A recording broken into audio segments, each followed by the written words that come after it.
Cat's gluten intolerance. Cat's gluten intolerance. I knew I would mess that up.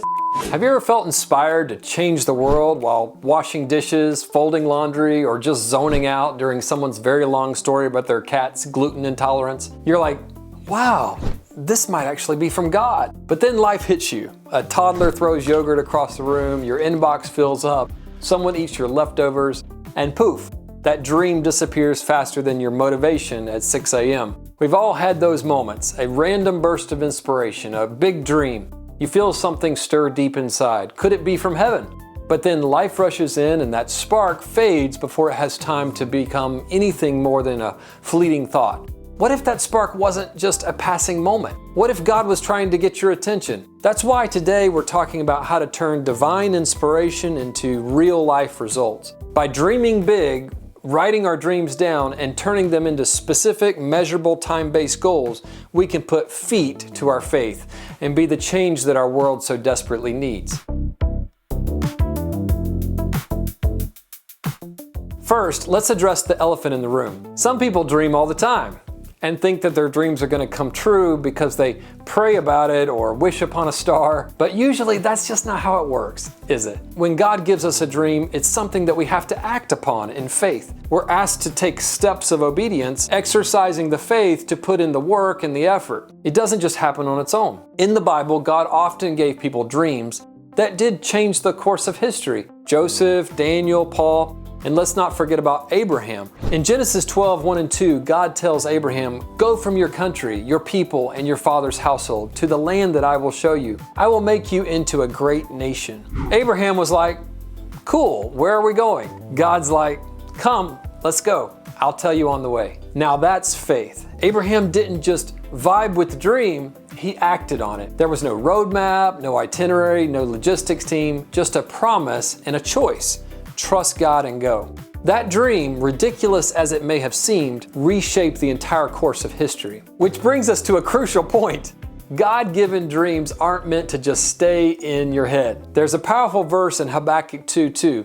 It says, "Write the vision down and make it plain on tablets, that he may run who reads it." In other words, write it down like there's a test tomorrow and your grade depends on it. Why? Because once your dream is written down, it becomes something that you can see and run with. Even Proverbs backs this up. Where there is no vision, the people perish. Proverbs 29:18. Vision leaks. Life distracts. If you don't write it down, you'll likely lose it. No vision equals no direction equals wandering aimlessly. Bible and science agree. This isn't just a biblical principle, it's a neurological one. Your brain has something called the reticular activating system. RAS. It's like the Google of your subconscious. Once you set a clear target, it subconsciously starts scanning for paths, people, and opportunities to help you reach your goal. Kind of like a GPS for your destiny. Which is why writing down your dream matters more than you think. Let's look at a few real-life legends who did just that. Dreamer number one, Dr. Martin Luther King Jr. This one's pretty obvious, right? The man literally had a dream and he named it. In 1963, Dr. King's "I Have a Dream" speech didn't just rattle the steps of the Lincoln Memorial, it rattled the conscience of an entire nation. That dream was specific, vivid, and full of faith, and it became a rallying cry that reshaped American history. What's more, this iconic "I Have a Dream" speech wasn't a last-minute improv. It was the product of years of prayer, planning, and writing.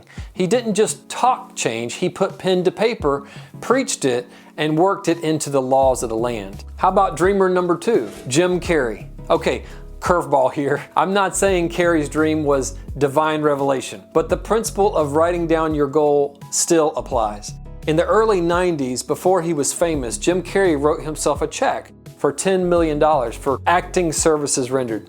He dated it 5 years into the future and then carried it around in his wallet. Almost exactly 5 years later, he landed a role in Dumb and Dumber for a $10 million payday. Coincidence? I doubt it. There's power in putting vision to paper. Finally, one of my favorite examples of receiving a big dream from God and working to bring it to pass is dreamer number three, George Washington Carver. This one was spiritual.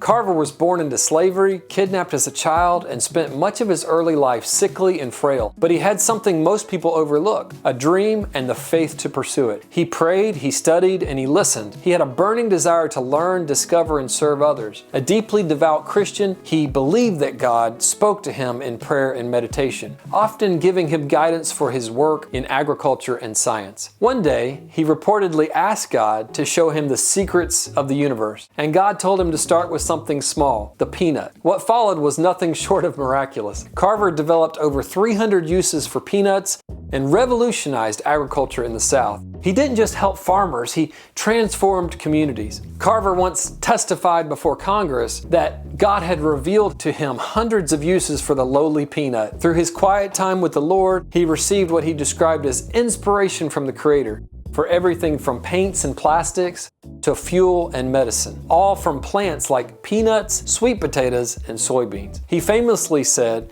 "I love to think of nature as an unlimited broadcasting station through which God speaks to us every hour if we will only tune in." Carver's life illustrates the exact principle we're highlighting.